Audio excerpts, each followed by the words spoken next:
La largeur brise l'égoïsme. La profondeur tue ton moi.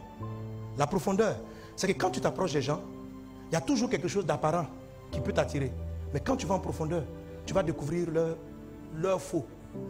L'amour, un amour qui est profond, c'est un amour qui ne se limite pas à voir ton apparence. Découvrir tes vraies faiblesses ne le change pas. Il va continuer de t'aimer. Et il va continuer de vouloir t'aider. Un amour profond, c'est un amour qui n'est pas superficiel. Il y a des gens, ils aiment quand tout va bien. Quand ils sont là, tu vois, frère, je vais rendre visite. Dès qu'on les a vexés une fois, ils se retirent. L'amour n'est pas profond.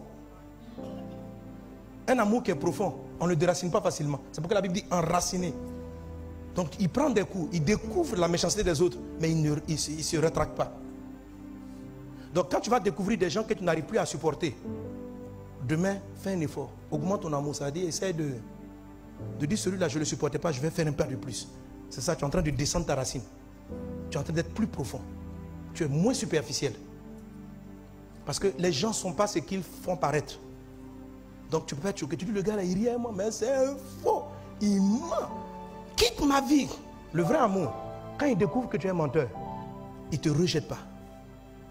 Il peut ne pas te parler pendant un temps, il peut te punir, mais ce n'est pas de la punition en fait, c'est juste qu'est-ce qu'il doit faire pour que tu arrêtes ce que tu fais. Et cela intervient un peu l'élément de la hauteur. Il va chercher Dieu. Il ne voit pas. En fait, c'est le gars, quand tu l'as volé, il ne voit pas que tu as pris son cellulaire. Il est triste que tu sois voleur. Il n'est pas triste de la disparition de son objet. Vous voyez la différence? Il n'est pas horrifié de découvrir un voleur. Il est triste de ce que que la vie d'une créature de Dieu soit tombée aussi basse jusqu'à rentrer dans la escroquerie et dans le vol.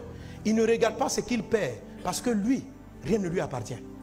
Donc si tu as volé même son cellulaire, ce n'est pas grave, Dieu va lui donner encore. Tu comprends?